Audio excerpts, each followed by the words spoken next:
د کلکتې ټولو مینوالو ته د مبارک وي. د 2024 کال هند غوره لیګ IPL پایلوبه د کلکتې او سنرایزر حیدرآباد لوبډلو ترمنځ ترسره شوه چې کلکتې لوبډلې په ډېرې اسانۍ سره په 8 ویکټو د سنرایزر حیدرآباد لوبډلې ته ماته ورکړه او د 2024 کال هند غوره لیګ اتلولي یې په خپل نوم کړه. د کلکتې لپاره په پایلوبه کې رحمان الله ګربز هم ښه لوبه ترسره کړه. په 32 بالونو باندې 19 چټکې منډې جوړې کړې. کلکتې لوبډلې په روان IPL کې ډېرې زبردست خوندورې لوبې ترسره کړې چې خپل لوبډله تر اتلولۍ پورې ورسول. د کلکتې لپاره انډر رسل، سونیل نارین او داسې نورو مختلفو لوبغاړو، بیټسمنانو، آلراونډرانو، بالرانو ټولو ذمهوارانه لوبه ترسره کړه او خپل لوبډله تر اتلولۍ پورې ورسول. بلخوا د سنرایزر حیدرآباد لوبډله هم ډیره قوي لوبډله وه. په روان IPL کې په لومړي پړاو کې ډیرې زبردست ښکلې لوبې ترسره کړې چې لوبډلو ته یې ډیر غټ هدفونه وټاکل، خو په پایلوبه کې بیا د کلکتې پر وړاندې ناکامه سوه او د کلکتې لوبډلې ته یوازې 114 منډې هدف ټاکلی و چې کلکتې لوبډلې یاد هدف د لوبې په 11 اوور کې د 2 لوبغاړو په سوځېدو سره په ډېرې اسانۍ سره ترلاسه کړ او په پایلوبه کې حیدرآباد لوبډلې ته په 8 ویکټو سره ستره ماته ورکړه. د دې لوبې په پیل کې سنرایزر حیدرآباد لوبډلې د لوبې پچه وګټل، په خپله د کلکتې پر وړاندې د توپخنې پرېکړه وکړه.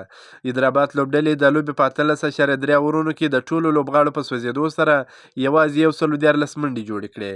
د دوی لپاره پیټ کمنز چې کپتان دی 24 منډې جوړې کړې.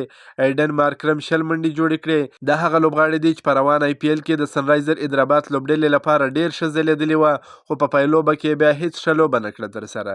د کلکتې لپاره په بالینګ کې انډر رسل په 2.3 اورونو کې 19 منډې ورکړې، 3 مهمې ویکټې یې ترلاسه کړې. میچل سټارک په 3 اورونو کې 14 منډې ورکړې، 2 ویکټې یې ترلاسه کړې.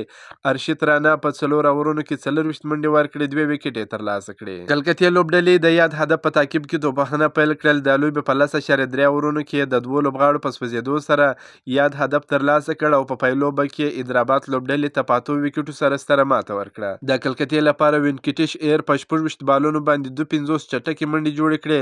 رحمان الله ګربز په 32 بالونو باندې 19 چټکې منډې جوړې کړې. سونیل نارین 6 منډې جوړې کړې. د حیدرآباد لپاره پیټ کمنز او شهباز احمد یوه ویکټه ترلاسه کړه. په دې سره د 2024 کال IPL غوره لیګ سیالۍ د کلکتې لوبډلې په بریا سره پای ته ورسېدلې.